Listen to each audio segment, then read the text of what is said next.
आप सभी को जय मसीह की the Bible tales YouTube channel में आप सभी का स्वागत है। तो मित्रों, क्या आपने कभी सुना है कि एक ऐसा व्यक्ति जो मसीह के अनुयायियों का घोर विरोधी था, वह उनका सबसे बड़ा प्रचारक बन गया? क्या ऐसा संभव है कि एक क्रूर हृदय वाला व्यक्ति अचानक इतना परिवर्तित हो जाए कि उसकी कहानी पूरी दुनिया के लिए प्रेरणा बन जाए? यह कहानी है संत पौलुस की, जिनका नाम कभी शाऊल था, जो ईसाइयों का दुश्मन था। लेकिन एक रहस्यमय रोशनी और एक दिव्य आवाज ने उनके जीवन को ऐसा मोड़ दिया कि वह पूरी दुनिया में मसीह के संदेश के वाहक बन गए। इस वीडियो में हम आपको लेकर चलेंगे उस रहस्यमय यात्रा पर, जहां एक व्यक्ति का हृदय परिवर्तन पूरी मानवता के लिए प्रेरणा बन गया। आप इस कहानी के हर मोड़ पर चकित और प्रेरित होंगे, इसलिए वीडियो के अंत तक हमारे साथ बने रहिए, क्योंकि यह केवल एक कहानी नहीं है, यह आपके जीवन को बदलने वाला संदेश है। तो पूरी कहानी क्या है, यह जानने से पहले इस वीडियो को एक लाइक करके चैनल को सब्सक्राइब जरूर करिए और साथ ही जय मसीह की हल्लेलुयाह या आमीन जरूर कमेंट करिए, क्योंकि जब आप जय मसीह की हल्लेलुयाह या आमीन लिखते हैं तो यह न केवल आपकी आस्था का प्रतीक होता है, बल्कि यह एक गवाही बन जाती है कि आप परमेश्वर के अनुग्रह और शक्ति पर विश्वास करते हैं। तो चलिए वीडियो को शुरू करते हैं। संत पौलुस का असली नाम शाऊल था। वह तरसुस का रहने वाला था, जो उस समय के रोमन साम्राज्य का एक महत्वपूर्ण शहर था। शाऊल एक यहूदी था और अपने समय के सबसे श्रेष्ठ धार्मिक शिक्षकों में से एक गमालिएल से शिक्षा प्राप्त कर चुका था। वह धर्म और व्यवस्था का कट्टर समर्थक था। शाऊल के लिए ईसाई धर्म केवल एक विद्रोह था। वह इसे अपने धर्म और परंपराओं के लिए खतरा मानता था। उसने ईसाइयों को सजा दिलाने, उन्हें जेल में डालने और यहाँ तक कि उन्हें मरवाने में भी कोई कसर नहीं छोड़ी। उसके भीतर ईसाइयों के प्रति एक गहरी नफरत थी, लेकिन उसे यह पता नहीं था कि वह खुद एक बड़े ईश्वरीय चमत्कार का पात्र बनने वाला है। एक दिन शाऊल दामिश्क की ओर जा रहा था। उसके पास रोमन अधिकारियों से अनुमति पत्र था, ताकि वह वहां के ईसाइयों को गिरफ्तार कर सके। यह यात्रा उसके जीवन की सबसे बड़ी यात्रा बन गई। रास्ते में अचानक एक तेज चमकदार प्रकाश आकाश से उतरा। यह प्रकाश इतना प्रबल था कि शाऊल के घोड़े ने संतुलन खो दिया और शाऊल जमीन पर गिर पड़ा। वह उस प्रकाश से आंखें नहीं खोल सका। तभी एक गंभीर रहस्यमयी आवाज सुनाई दी, शाऊल, शाऊल, तुम मुझे क्यों सताते हो? शाऊल ने कांपते हुए पूछा, हे प्रभु, आप कौन हैं? आवाज ने उत्तर दिया, मैं यीशु हूं, जिसे तुम सताते हो। उठो और शहर में जाओ, वहां तुम्हें बताया जाएगा कि तुम्हें क्या करना है। शाऊल 3 दिनों तक अंधा रहा। न वह कुछ खा सकता था, न पी सकता था। यह उसके लिए आत्मा की एक कठिन परीक्षा थी। दामिश्क में एक ईसाई शिष्य था, जिसका नाम अनानियस था। प्रभु ने उसे एक दर्शन में शाऊल के पास जाने और उसे चंगा करने के लिए कहा, लेकिन अनानियस भयभीत था। उसने कहा, प्रभु, यह वही शाऊल है जो आपके अनुयायियों को सताने आया है। प्रभु ने उत्तर दिया, जाओ, क्योंकि वह मेरा चुना हुआ पात्र है। वह मेरे नाम को गैर यहूदियों, राजाओं और इजराइल के लोगों के सामने प्रकट करेगा। अनानियस ने साहस जुटाया और शाऊल के पास गया। उसने उसके सिर पर हाथ रखा और कहा, भाई शाऊल, प्रभु यीशु जो तुम्हें रास्ते में दिखाई दिया था, उसने मुझे भेजा है कि तुम्हें फिर से दृष्टि मिले और तुम पवित्र आत्मा से भर जाओ।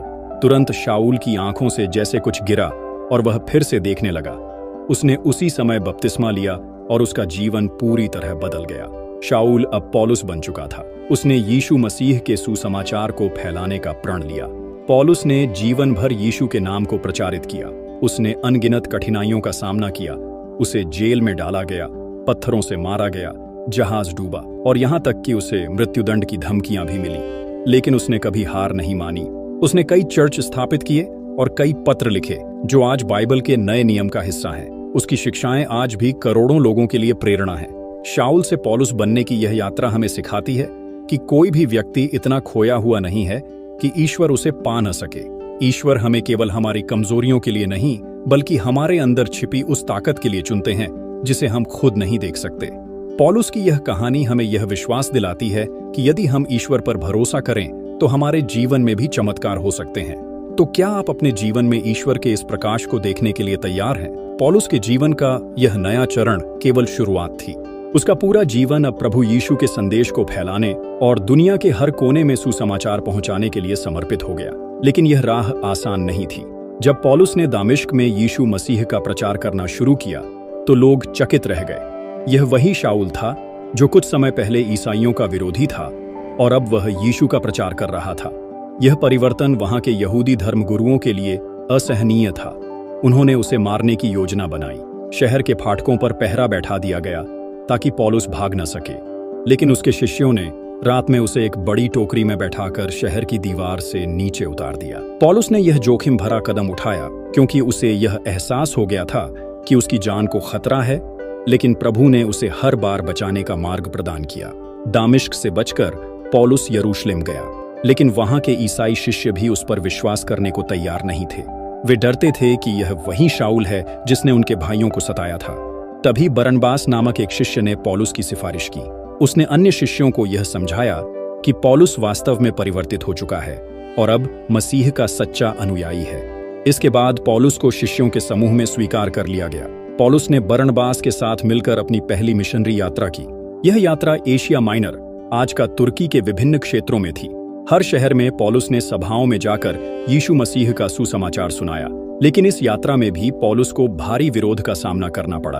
एक बार तो उसके विरोधियों ने उसे पत्थरों से मारकर शहर से बाहर फेंक दिया, यह सोचकर कि वह मर चुका है, लेकिन प्रभु ने उसे जीवित रखा। पौलुस ने अपनी चोटों की परवाह किए बिना प्रचार करना जारी रखा। पौलुस और बरनबास लिस्त्रा नामक एक शहर पहुंचे, जहां उन्होंने सुसमाचार सुनाना शुरू किया। यहाँ एक व्यक्ति जो जन्म से अपाहिज था, वह उनकी सभा में सुनने आया। पौलुस ने उसकी ओर देखा और पवित्र आत्मा से प्रेरित होकर कहा, उठो और अपने पैरों पर खड़े हो जाओ। और तुरंत ही वह व्यक्ति कूदकर चलने लगा। यह देखकर लोग चकित हो गए और पौलुस और बरनबास को देवता मानने लगे। उन्होंने उन्हें बलिदान चढ़ाने की तैयारी शुरू कर दी, लेकिन पौलुस ने उन्हें रोका और कहा, हम केवल इंसान हैं। यह चमत्कार यीशु मसीह के नाम से हुआ है, उसकी आराधना करो, हमारी नहीं। हालांकि विरोधियों ने भीड़ को भड़काया और पौलुस को पत्थरों से मारा। वह बेहोश होकर जमीन पर गिर पड़ा। लोगों ने उसे मृत समझकर शहर के बाहर फेंक दिया, लेकिन प्रभु ने उसे जीवित रखा। जब शिष्य उसके चारों ओर इकट्ठे हुए तो वह उठा और उसने यात्रा जारी रखी। एक अन्य घटना फिलिप्पी शहर में हुई, जहां पौलुस और सिलास सुसमाचार का प्रचार कर रहे थे। वहां के व्यापारियों ने उन्हें गिरफ्तार करवा दिया, उन्हें जेल में डाल दिया गया और उनके पैरों को लकड़ी की बेड़ियों से बांध दिया गया। लेकिन पौलुस और सिलास ने रात भर प्रार्थना और स्तुति गीत गाए। अचानक एक भयंकर भूकंप आया, जेल के दरवाजे खुल गए और बेड़ियां टूट गईं। जेलर यह सोचकर कि कैदी भाग गए हैं, आत्महत्या करने को तैयार था, लेकिन पौलुस ने उसे रोकते हुए कहा, हम यहीं हैं, कुछ मत करो। इस घटना ने जेलर और उसके परिवार को गहराई से प्रभावित किया। वे सभी मसीह में विश्वास करके बपतिस्मा ले चुके। एक और घटना एथेंस में। पौलुस ने यूनानी विद्वानों और दार्शनिकों के साथ चर्चा की। यह शहर मूर्ति पूजा और दर्शन का केंद्र था।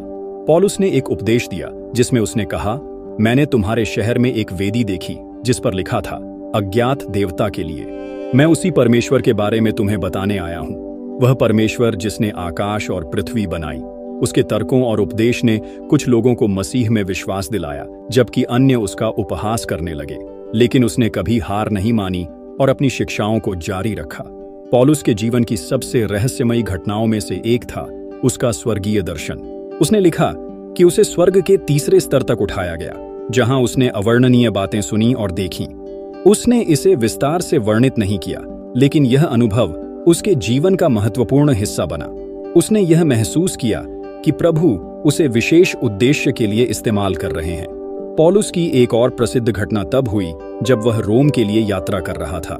पौलुस को पता था कि उसकी अंतिम यात्रा रोम की ओर होगी। रोम में जाकर वह राजा के समक्ष सुसमाचार प्रचार करना चाहता था। रोम जाने के दौरान पौलुस जिस जहाज पर था वह समुद्र में एक भयंकर तूफान में फंस गया। 14 दिनों तक यात्री भूखे प्यासे संघर्ष करते रहे। पौलुस ने उनके साथ प्रार्थना की और उन्हें विश्वास दिलाया कि प्रभु उन्हें बचाएंगे। तूफान के बाद जहाज एक द्वीप पर टूटकर रुक गया। यह द्वीप माल्टा था। वहां भी एक चमत्कार हुआ। जब पौलुस लकड़ी इकट्ठा कर रहा था तो एक जहरीले सांप ने उसे काट लिया, लेकिन उसे कुछ भी नहीं हुआ। यह देख वहां के लोगों ने उसे एक दिव्य व्यक्ति माना। रोम में पौलुस को कैद किया गया, लेकिन इस दौरान उसने कई पत्र लिखे जो आज बाइबल का हिस्सा हैं। उसने अपनी अंतिम शिक्षा में लिखा, मैंने अच्छी लड़ाई लड़ी है, मैंने अपनी दौड़ पूरी कर ली है और मैंने विश्वास को बनाए रखा है। आखिरकार उसे शहादत दी गई। कहा जाता है कि रोम में सम्राट नीरो के शासनकाल में उसे सिर काटकर मार दिया गया।